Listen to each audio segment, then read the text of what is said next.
Impulsiveness stems from the lack of knowledge of price. You have to understand the central tenets of price delivery. That takes a lot of time. You can't rush that. It's not like you can go out there and buy technical analysis from A to Z book and think you figured it all out. I owned that book, by the way. I thought I was going to figure it all out when I was 20 years old. I was like, man, let me buy that book there. And oh, wow, all this is a small little snapshot of, this is an indicator. This is what it's used for most. Okay, well, now I know how to use it. I didn't know what I was doing.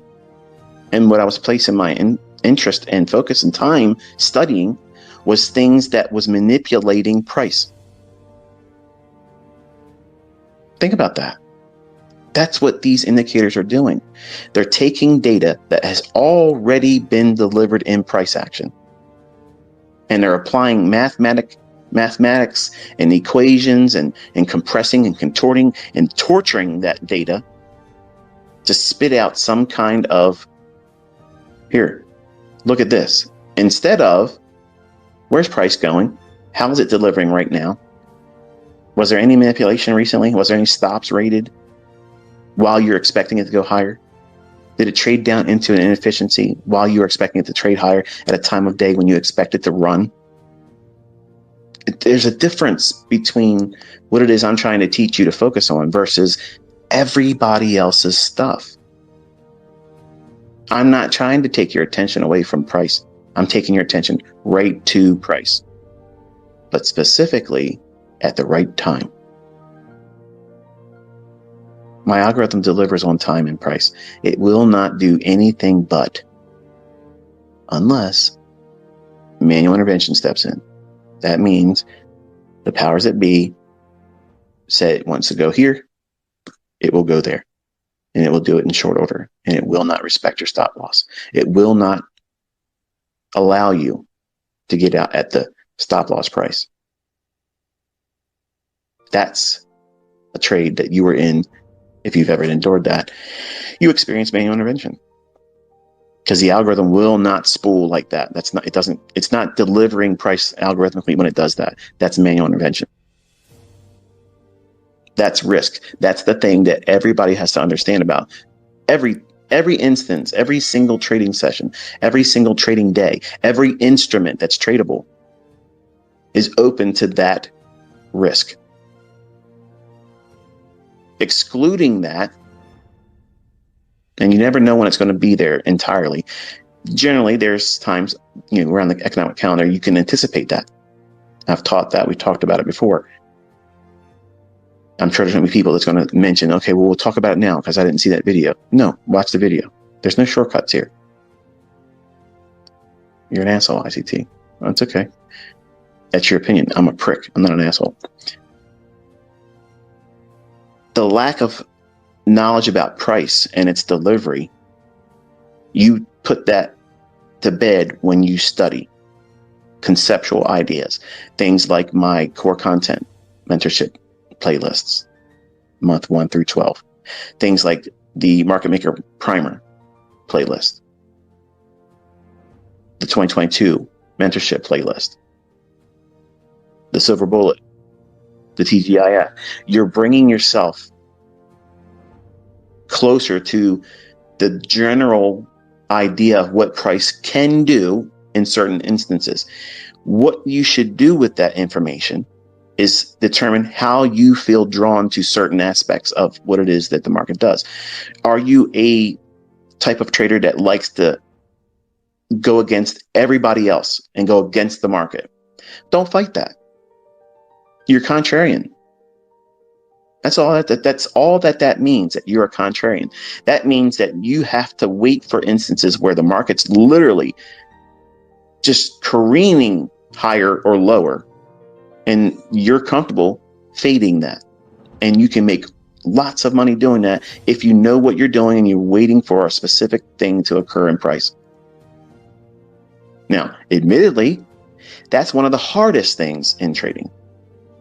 So as a contrarian, you're wired way different than most people.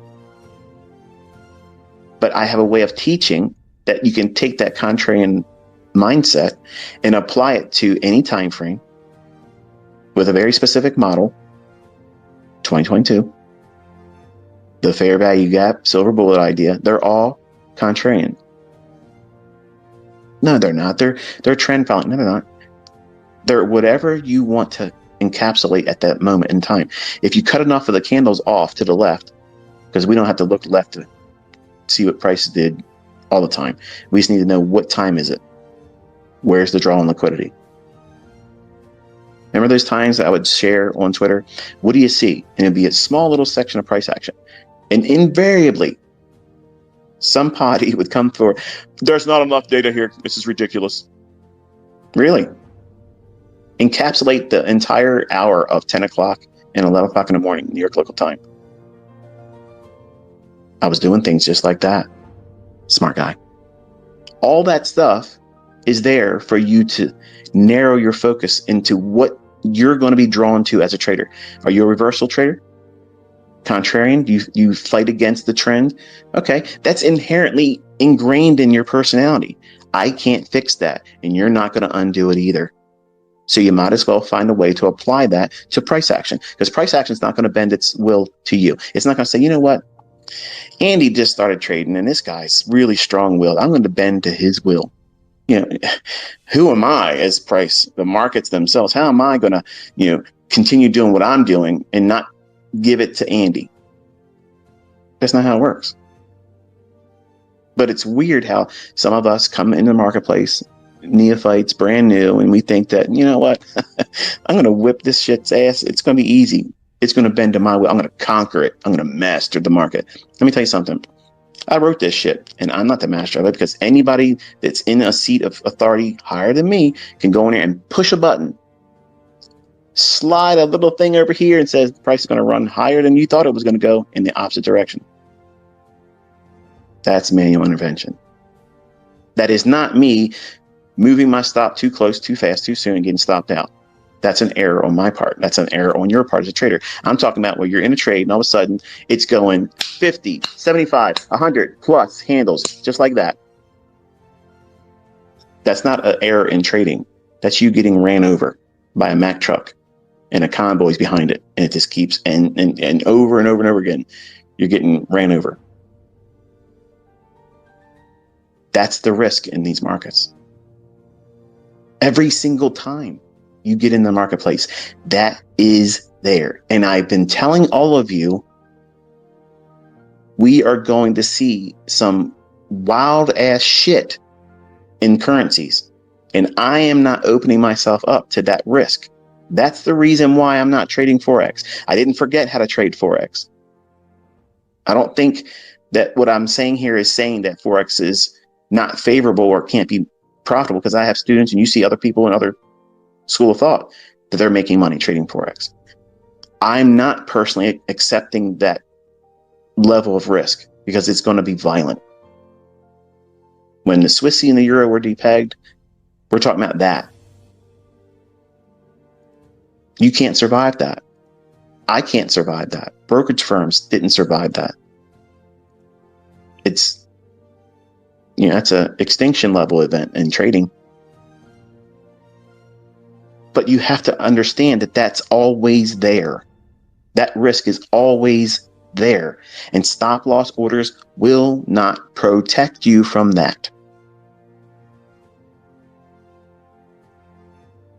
Putting that aside, you have to know what the normal delivery of price is. When does the market usually have a spooling event? That means where it starts to run in one direction. It doesn't need to be fast.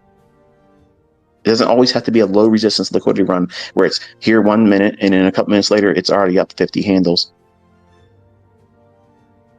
It just means it starts to go into a specific buy or sell program. That's not a buy and sell model. A buy program is when price or institutional order flow just starts delivering higher prices. It doesn't matter how many people are buying it. It has absolutely no fucking reason why price is going up. Doesn't matter how many contracts or buyers or sellers are coming in.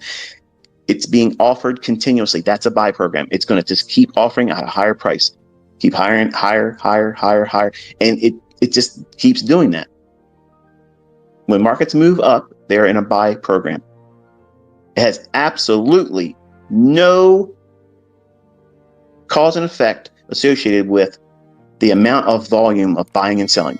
That is the biggest fucking myth this industry pulls over everybody. And the people that work in the financial industry, they buy that shit, they spoon feed it, and they say, oh, yep, that's what it is. And they get on CNBC to talk that bullshit. They get in these podcasts, they get on their YouTube videos, they write fucking books, and it's all fucking fiction.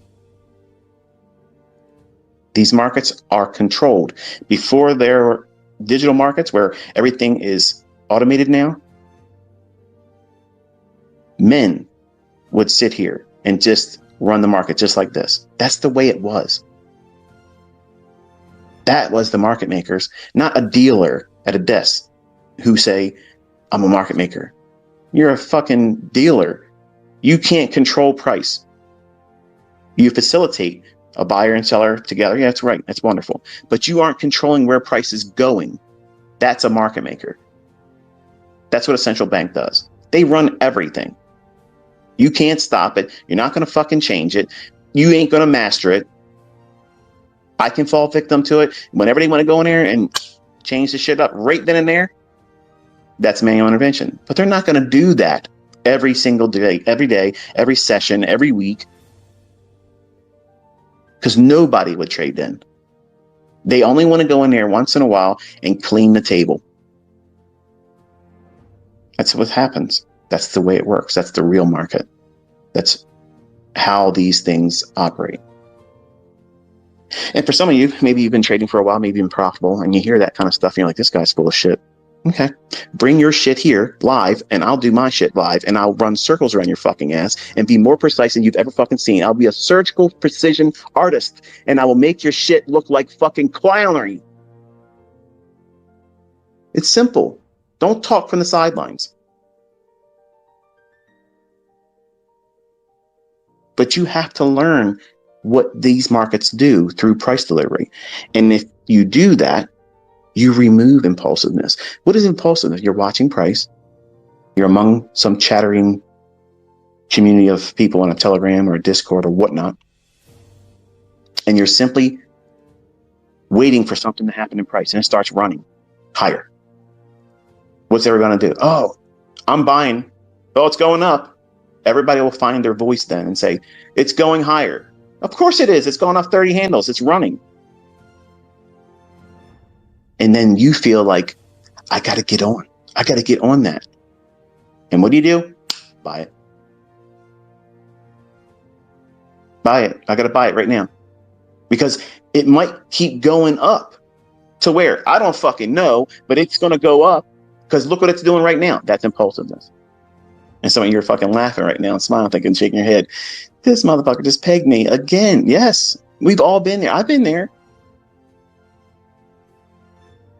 But the only way you combat that and you keep it at bay and you conquer it is to learn about price delivery.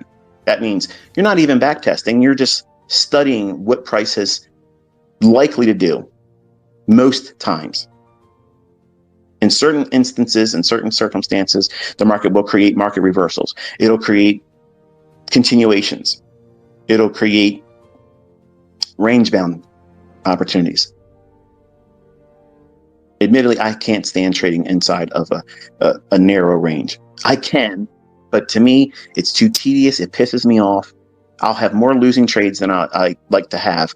And I can come out of that, but I just don't like that. It's a waste of my fucking time doing that. I know I can sit on my hands and wait for the time when I know the market's going to run or offer me swings intraday where I can operate and do well. Get in, take mine, and go home. And leave it to the rest of the people to try to figure out what they're doing with it. But your impulsiveness is conquered by the study of general price action and understanding what's available in terms of how markets move. What's the benefit of that?